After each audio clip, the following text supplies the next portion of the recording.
Il disait que l'amour n'avait pas de couleur. Mais au Congo belge de 1958, aimer pouvait vous tuer. Nous sommes en 1958 dans le Congo belge, quelques années avant l'indépendance. Le pays est une terre riche, exploitée, meurtrie par des décennies de domination coloniale. Les tensions montent, les colons craignent les révoltes. Les autorités belges surveillent tout, répriment tout, surtout ce qui pourrait troubler l'ordre établi. Dans les hôpitaux, les écoles, les villages, les regards se croisent mais ne doivent pas se rencontrer. Car au moindre pas de travers, c'est toute une communauté qu'on punit. C'est dans cette atmosphère étouffante que va naître un amour interdit. Un médecin venu de Belgique, idéaliste, un peu naïf. Une guérisseuse congolaise, fière, libre, enracinée dans sa terre et ses traditions. Ils vont s'aimer. Mais dans un monde où même une caresse peut être un crime, leur passion va tout faire basculer. Avant d'aller plus loin, abonnez-vous maintenant, cliquez sur le bouton « J'aime » et dites-nous un commentaire de quelle ville vous regardez cette vidéo, car cette histoire mérite d'être connue. Il s'appelait Dr Paul Vervaeke, 32 ans, originaire de Liège, envoyé au Congo pour apporter la médecine moderne.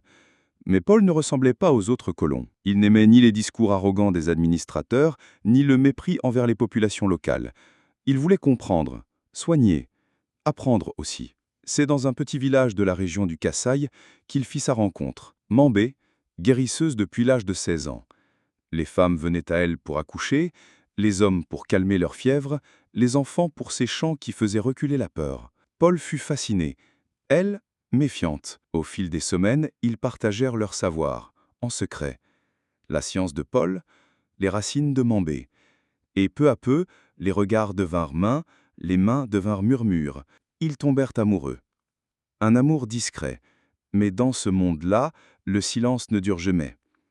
Un matin, l'église du village fut vide, les regards glacés.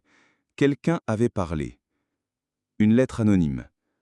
Un fonctionnaire belge, jaloux, avait surpris Paul dans la case de Mambé. L'accusation fut rapide. Détournement des mœurs, compromission avec une indigène, souillure de la dignité coloniale. Paul fut arrêté, Mambé battu, publiquement, traîné sur la place du marché. On l'accusa de sorcellerie, de manipulation. Le village fut mis sous surveillance.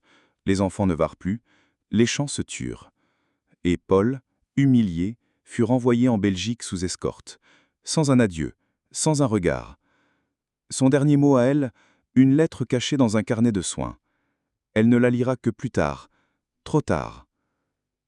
Ce n'est que des années plus tard, en 1983, qu'un jeune médecin congolais, formé à Kinshasa, retrouva dans les archives d'un vieil hôpital belge un dossier jauni, celui du docteur Vervaeke, avec une lettre non envoyée. Un journal personnel, dans lequel il écrivait « Je n'ai pas fui, on m'a arraché à elle. Mambé n'était pas une indigène. Elle était l'avenir. Elle était la vérité que la science ne voulait pas voir. » Le médecin transmit la lettre à une ONG, présente dans le Kasaï. Elle arriva enfin aux mains de Mambé, vieillie, silencieuse. Quand elle lut ces mots, elle ne pleura pas. Elle alluma un feu, jeta dedans les herbes qu'elle utilisait pour les naissances, puis elle reprit ses soins, comme si enfin elle avait été entendue. On ne saura jamais ce qu'aurait été leur vie si le monde avait permis leur amour. Mais leur histoire existe, dans les mémoires, dans les silences.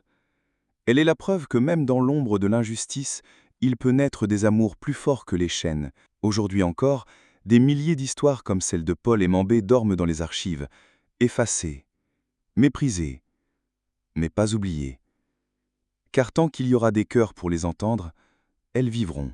Abonnez-vous maintenant, cliquez sur le bouton « J'aime » et dites-nous en commentaire de quelle ville vous regardez cette vidéo.